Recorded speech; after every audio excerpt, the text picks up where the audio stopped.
Alright, magandang umaga po sa inyong lahat mga kababayan. Batang Maynila to, it's...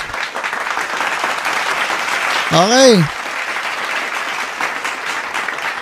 Ito pong si Tito Soto ay inupakan po. Etong si Stella Kimbo.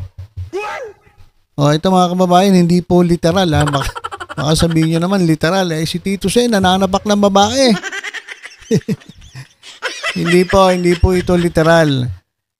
Inupakan po ni Tito Sen etong si Kimbo kaugnay sa BICAM report ng 2025 national budget. So, siguro ang mas maganda nga salita rito yung pinangaralan o kaya nilecturan. Ayan po, hindi inupakan. Grabe naman. Uppercut ba yan? O jab lang? Ito si Tito Sen, mga kababayan, hindi pumapatol sa babae yan na talaga na mga yan po ay magalang at maginoo. Kaya nga at matagal na sila ng kanyang misis na si Ellen Gamboa at yung kanilang pamilya naman may kita ninyo ay napakataas po ng mga pinag-aralan mga kababayan.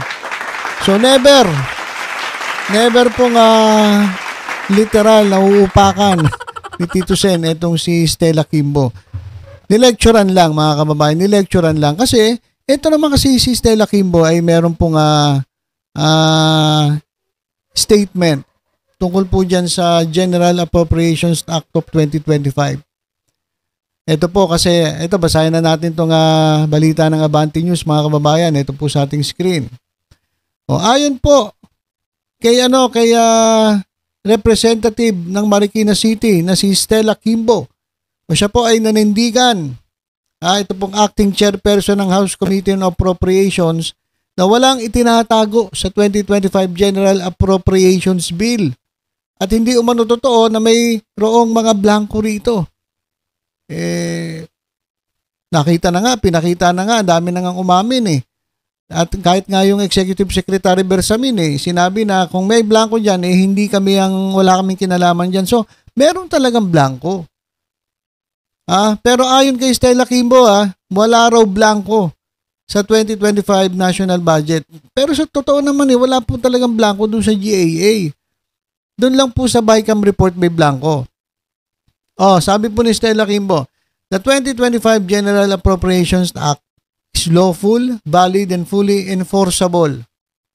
There are two key points I want to stress for the benefit of all. First, the Enrolled General Appropriations Bill is complete with no blank allocations among its more than 235,000 line items. So, kahit doon pa naman wala talagang bakante. Wala pong blanco dun sa GAA. Ang sinasabing may blanco ay yung po sa BICAM report. At ito, pakinggan na nga natin si Congresswoman Stella Kimbo para marinig po natin mula mismo sa kanya ay yung kanyang statement. Point of signing by the BICAM members ay lahat naman po ng appropriations amounts have already been decided upon.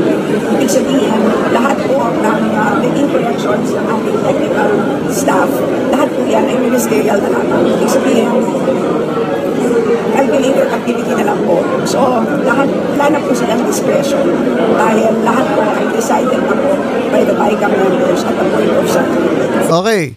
So, yun po yung pahayag ni Stella Kimbo. At dahil po dyan sa pahayag na yan, ito na nga, inupakan po ni Tito Sen, etong si Kimbo. Kasi, ang nangyari ay kinontra. Ito, babasahin ko yung report ng Abante.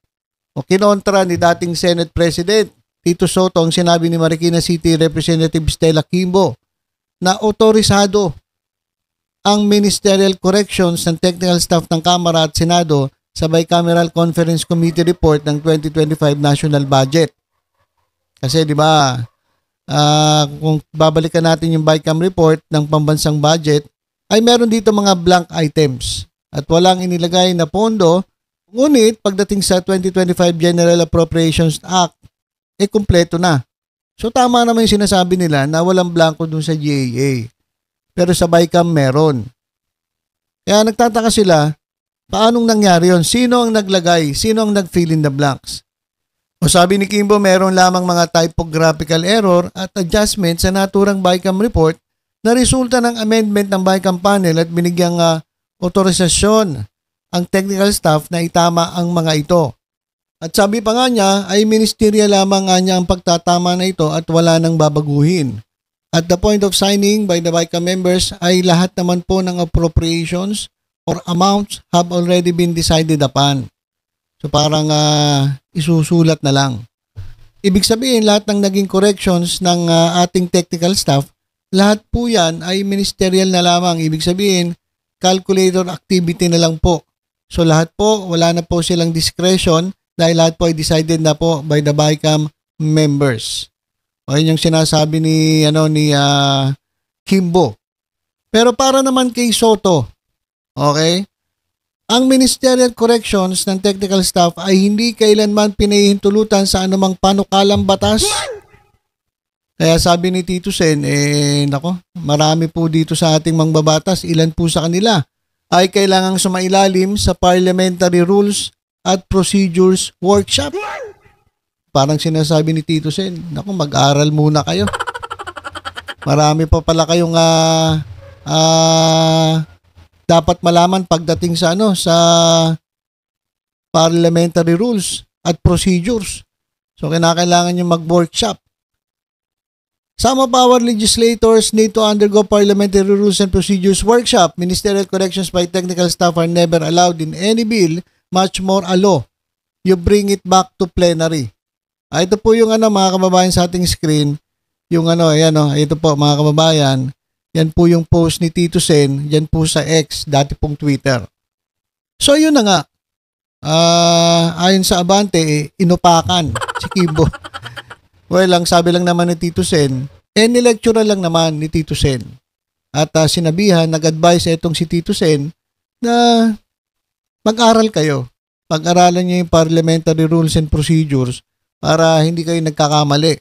Lalong-lalo na kayo yung mga mambabatas. Diba? Ang taas ng tingin sa inyo ng taong bayan. Tapos, hindi nyo pala alam ang mga rules and procedures. Pagdating po dyan sa BICAM report at national budget. So, hindi po yan katulad nung kasi diba, minsan pag nagkakamali tayo, ang ginagawa nila sa mga dokumento, bibilugan, tapos pipirmahan lang. Parang ganun yung sinasabi ni Kimbo, ganun lang yun. Pag may mali dyan, bibilugan, pipirmahan, o kaya naman pagkulang, kakalkulator na lang. Kasi meron ng amount Pag-usapan na yun ng BICAM members. So, fifila pa na lang, sabi ni Kimbo. So, yun din yung tanong ko, bakit kinakailangan pang ganun? Bakit may naiwang blanco? Dapat, kinumpleto nyo na muna. Sabi kasi nila, nagmamadali daw. Hindi rason yun. Dapat, sinigurado nyo na kumpleto na. Bago nagpirmahan yung mga yung mga congressman saka yung mga senatong, di ba? Bakit hindi nyo kinumpleto muna? Bakit may mga bakante? Di ba? So sabi nga ni Tito Sen, hindi pwede yung ganon. Kapag may ganon, may naidagdag, may nag-fill up, kailangan ibalik sa plenary at pagdebatihan. So ganon po yung sinasabi ni Tito Sen. Kaya maraming mga congressman daw, mag-aral-aral muna kayo. Mag-workshop muna kayo, sabi ni Tito Sen. Ay dito mo makikita talaga yung mga eksperto na, mga kababayan. Yung talagang hasang-hasa na, yung talagang magagaling na mga lingkod bayan. Kasi si Tito Sen, naging Senate President. So, pagdating lang sa kaalaman, walang-wala itong ilan sa ating mga mambabatas. Kasi kung ikukumpara sa serbisyo, wala talagang sinabi sila kay Tito Sen. Kaya nga mga kababayan, sa 2025 elections, ito po sa Mayo, darating na Mayo, ibalik natin si Tito Sen dyan po sa Senado para meron namang magaling dyan. Diba? Para merong bubusisi dyan sa mga dokumento na yan at hindi makakalusot yung mga ganyang klaseng dokumento. Dapat may alam ang ilalagay natin, hindi yung mga yung mga nagpapakyut lang, ha? Huwag natin ilagay natin yung talagang magaling, may pinagdaanan, eksperto pagdating po sa batas.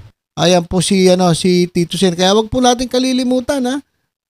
talagang nakikita ko naman sa mga surveys na laging nandyan pasok si Tito Sen sa top 12. Kaya nga merong mga sumisira eh. Diba?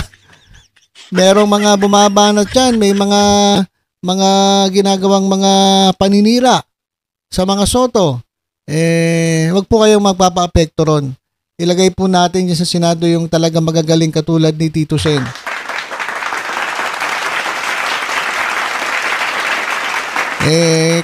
Kaya sa totoo lang mga kababayan, nababati ko sa itong ilan sa ating mga kongresista, kagaya ni Dan Fernandez. Biruin mo, wasak eh. Wasak siya kay Atty. Topacio. Oh, ang sabi nga niya kay Dan Fernandez, si Atty. Google daw. Grabe mga kababayan, Atty. Google kasi ang ginagawa daw ni Dan Fernandez yung batas ginugoogle lang. Hindi daw ganun 'yan. Kaya ito nasampahan siya ng reklamo. Nag-file po ng ethics complaint itong si Atty. Topacio laban kay Dan Fernandez, kay Atty. Google. Yan mga kababayan, kasi dapat talaga dapat ilalagay natin diyan sa mga pwesto ng congressman, congresswoman, senator ay talaga magagaling. Yung kahit pa paano may background sa batas. Sino ilalagay mo dyan? Si Philip Salvador? Wala kang kaalam-alam yung si Philip Salvador tapos tumatakbong senator. So yung mga ganon, automatic yun erase mga kababayan. Huwag na natin bigyan ng pagkakataong mapwesto. Diba? Si Robin Padilla nga, nandyan, ilang taon pa natin titiisin yan eh. Diba? Ilang taon pa tayo magtitiis. Tapos magdadagdag na naman tayo ng bobo dyan sa Senado. So, yan mga kababayan. Ito po ay wake-up call sa atin na dapat ang ilalagay natin dyan po sa House of Representatives at dyan po sa Senado ay yung meron pong alam sa batas. Hindi po yung artista na kaya lang naman naboto kasi nga sikat sa pagiging artista. Kaya mga kababayan, medyo gising-gising na po tayo. Dapat katulad ni Tito Sen, mga kababayan, ang ilagay natin. Yung unang-una, may puso sa taong bayan. At pangalawa, may alam.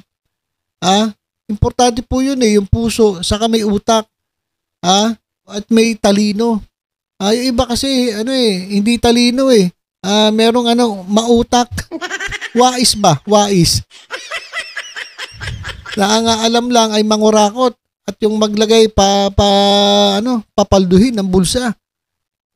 Wag po ganoon mga kababayan. Kaya mamili po tayo ng talagang ilalagay natin yun sa pwesto ay para sa atin, para maging maganda ang takbo ng lehislatura dito sa ating bansa.